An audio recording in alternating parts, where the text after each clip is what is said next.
এরপরে প্রশ্ন হলো, কিয়ামতের আগে নাকি ঘন ঘন ভূমিকম্প হবে, এটা কি সত্য? উত্তর হলো, কিয়ামতের আগে ভূমিকম্পের পরিমাণ বেড়ে যাওয়ার বিষয়টি বিভিন্ন হাদিসের আলোকে সুপ্রমাণিত। ওয়াতাকসুরু জিলজাল, কিয়ামতের আগে ভূমিকম্পের পরিমাণ বেড়ে যাবে, এটি হাদিসের আলোকে সাব্যস্ত হয়েছে। অতএব পৃথিবীর বিভিন্ন প্রান্তে ভূমিকম্পের পরিমাণ বেড়ে যাওয়া, এটার পেছনে বিভিন্ন বৈজ্ঞানিক তত্ত্ব এবং গবেষণা আছে, থাকতে পারে, কিন্তু এর যে অন্তর্নিহিত কারণ সেটি হাদিসে ১৫০০ বছর আগে তিনি বলেছেন। আজকে যে বৈজ্ঞানিক গবেষণা বা তত্ত্বগুলো আমরা পাচ্ছি, সেগুলো নবী সাল্লাল্লাহু আলাইহি ওয়াসাল্লামের সময় ছিল না, মানুষ সেটি জানতো না, কিন্তু তিনি যেটা বলেছেন সেটি কিন্তু অক্ষরে অক্ষরে খাটছে। এটি বরং নবী সাল্লাল্লাহু আলাইহি ওয়াসাল্লামের নবুয়তের সুস্পষ্ট একটি দলিল এবং প্রমাণ। বিধায় আমাদের সতর্ক হওয়া উচিত। এর পাশাপাশি কিয়ামতের আগে আপনার অনেক বেশি অস্বাভাবিক মৃত্যু হবে, পৃথিবীতে অস্বাভাবিক মৃত্যুর হার বেড়ে যাবে, সেটাই কিন্তু বলা হয়েছে এবং সেটাও কিন্তু আমরা দেখতে পাচ্ছি। জ্ঞান বিজ্ঞানের উন্নতির এই যুগে মানুষের জীবনের নিরাপত্তা অনেক বেশি থাকার কথা, কিন্তু অস্বাভাবিক মৃত্যুর হার কিন্তু দিন দিন বাড়ছে এবং নবী সাল্লাল্লাহু আলাইহি ওয়াসাল্লাম যেটি বলেছেন সেটি কিন্তু খাটছে। এটি তার প্রতি ঈমানকে আমাদের আরো বাড়িয়ে দেয়।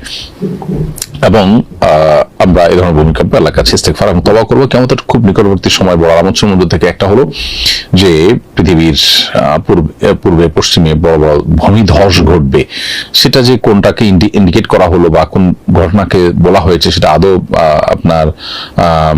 আপনার আমরা চিহ্নিত করাটা এটা জটিল এবং কঠিন কাজ। কিন্তু কিয়ামতের আগে বিভিন্ন আকারের ভূমিকম্প পৃথিবীতে বাড়বে, এটি সত্য। হাদিসে কিয়ামতের আগে এরকমটি ঘটার কথা বলা হয়েছে। এরপরে প্রশ্ন হলো, ভূমিকম্পের সময় বাড়ি ভেঙে যদি কোনো মানুষ মারা যায়, তাহলে বাড়ির মালিক ক্ষতিপূরণ দিতে বাধ্য হবে কিনা? উত্তর হলো যে, প্রথমত দেখতে হবে যে ভূমিকম্পে যে বাড়ি ক্ষতিগ্রস্ত হয়েছে সেখানে বাড়ি নির্মাণে কোনো ভায়োলেশন হয়েছে কিনা, সেখানে বড় ধরনের ত্রুটি ছিল কিনা।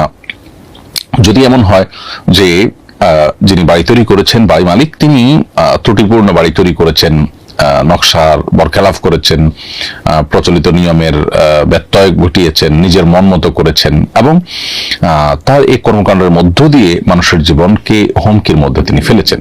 ভূমিকম্প এত আহামরি কোনো ভয়াবহ মাত্রার ছিল না, কিন্তু তার ত্রুটির কারণে মানুষ মারা গেছে, তাহলে সেক্ষেত্রে তার দায়ভার তাকে নিতে বাধ্য করা হবে এবং সেটা শরিয়া আদালত থাকলে সেটা ক্ষয়ক্ষতি এবং সার্বিক অবস্থা বিবেচনা করে ফয়সালা দিবেন এবং তাকে ক্ষয়ক্ষতি নিতে বাধ্য করা হবে।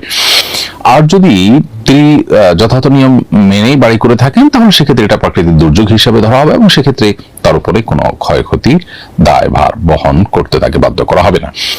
এবং সেই সাথে যে বা যারা এই ভাঙা বাড়ির নিচে চাপা পড়ে মারা গেলেন, তাদেরকে শহীদ হিসাবে গণ্য করা হবে। তারা আল্লাহ তাআলার কাছে শাহাদাতের মর্যাদা লাভ করবেন যদি তারা ঈমানদার হিসাবে মৃত্যুবরণ করে থাকেন।